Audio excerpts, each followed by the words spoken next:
Bienvenue. Aujourd'hui, on plonge dans un texte. Eh bien, un texte fondateur. Bonjour. On pense souvent à La République de Platon, mais il y a un autre monument, peut-être moins célèbre, mais d'une influence, disons, tout aussi massive. Voire plus, oui.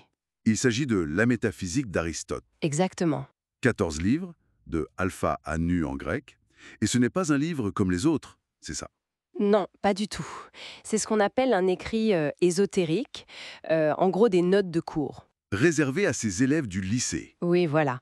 Pour les élèves avancés de son école, le lycée, qu'il a fondé à Athènes, on les a appelés d'ailleurs les péripatéticiens. Ah oui, ceux qui se promènent. Voilà, Parce que l'enseignement se faisait en marchant, c'est ça? tout à fait, c'est l'idée. Une philosophie en mouvement, en quelque sorte. Et le titre? Métaphysique. D'où vient-il? Ça sonne important. Alors, ça, c'est assez intéressant. C'est presque un hasard de classement. Ah bon? Oui.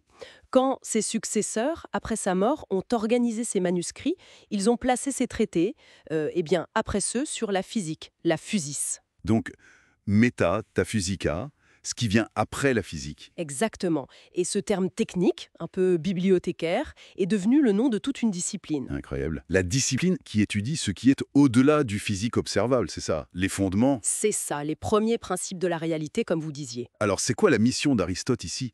Qu'est-ce qu'il cherche dans ces textes parfois jugés difficiles? Mais lui, il appelle ça la philosophie première. C'est son grand projet. La philosophie première. Oui. Et l'objectif est radical. Et il ne s'agit pas d'étudier un type d'objet particulier, comme le font les autres sciences. La biologie étudie le vivant, les maths, les nombres. D'accord. Non, lui, il veut étudier l'être en tant qu'être. L'être en tant qu'être. C'est-à-dire, C'est-à-dire comprendre ce que ça signifie fondamentalement d'exister. Quelles sont les caractéristiques communes à absolument tout ce qui est, juste parce que ça est. waouh, c'est vertigineux comme ambition. Et comment il s'y prend? Est-ce que c'est un livre bien structuré, du coup? Pas vraiment un traité unique et linéaire, non. C'est plutôt une collection de recherches. Le résultat de cette compilation dont on parlait, D'accord. par exemple, il y a un livre, le livre Delta, qui fonctionne un peu comme un dictionnaire philosophique. Un lexique. Voilà. Il y définit super précisément les mots-clés. Cause, substance, unité, puissance, acte. Sa boîte à outils, quoi. Et quels sont les outils principaux dans cette boîte? Les concepts fondamentaux? Alors, au cœur de tout ça, surtout dans les livres centraux comme Zeta, Eta, Theta, il y a la notion de substance, ousia en grec. La substance. Pour lui, c'est ce qui existe vraiment par soi-même, ce qui porte les qualités en quelque sorte. Et pour comprendre comment les substances changent, il introduit une distinction, mais alors cruciale. Laquelle? Celle entre la puissance, la dynamis, et l'acte, l'energeia ou antélécheia. Puissance et acte. Oui. La puissance, c'est la potentialité. Le bloc de marbre peut devenir une statue. C'est en puissance. D'accord. Et l'acte, c'est la réalisation. La statue finie, elle est statue en acte. C'est sa réalité effective. Et ça, cette distinction, on la retrouve partout chez lui. C'est un outil puissant, effectivement. Et j'imagine qu'il ne part pas de zéro. Il discute avec d'autres philosophes.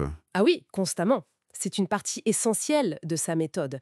Dès le premier livre, Alpha, il passe en revue, et souvent critique, les théories de ses prédécesseurs. Comme Platon. Oui, Platon et sa théorie des idées, des formes séparées, mais aussi les présocratiques, Empédocle, Anaxagore. Il analyse leurs idées sur les principes du monde, cherche ce qui est juste, ce qui manque. Et dans cette recherche des fondements, il y a cette fameuse théorie des causes. Exactement. Il systématise l'idée qu'il y a 4 types de causes ou d'explications pour comprendre n'importe quoi. Les 4 causes. Oui.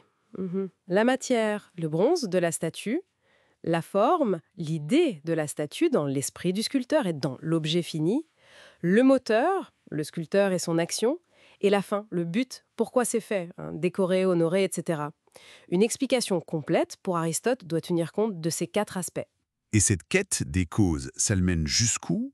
Y a-t-il une cause ultime? Oui, c'est un peu le sommet de son enquête métaphysique, surtout dans le livre Lambda. Le livre lambda. Face aux mouvements qu'on observe dans l'univers et qui pense éternel, il postule qu'il faut bien une source première de ce mouvement, quelque chose qui meut sans être mu soi-même. Le premier moteur immobile. C'est ça. Et ce premier moteur, pour être source de tout mouvement, sans en dépendre, doit être pur acte, sans aucune potentialité éternelle, immatérielle. Et comment il le décrit? Comme une pensée. Une pensée qui se pense elle-même. C'est sa conception d'un principe divin, très abstraite, mais qui a eu une influence absolument énorme sur la théologie et la philosophie après lui. Donc, si on résume, euh, la métaphysique, c'est pas un livre facile. C'est une collection de recherches profondes, parfois techniques. Oui, c'est exigeant. Mais c'est la tentative monumentale d'Aristote pour saisir les principes ultimes de tout ce qui existe, en définissant ses outils, en dialoguant avec le passé et en remontant jusqu'à la cause première. C'est tout à fait ça. C'est vraiment une exploration des fondations de la réalité elle-même, une œuvre fondatrice pour la pensée occidentale. Et y a-t-il une idée de ce livre qui résonne particulièrement aujourd'hui? Oh oui. Pour moi, cette distinction entre puissance et acte reste un outil intellectuel d'une puissance folle. Penser le possible et le réel, le potentiel et sa réalisation, ça dépasse la physique. Largement. Ça permet de penser le changement, bien sûr, mais aussi le développement d'un être humain, la création, l'éthique, la politique. Qu'est-ce qui est en puissance? Comment le réaliser en acte? C'est une grille de lecture incroyablement féconde. Une pensée à méditer. Merci beaucoup. Merci à vous.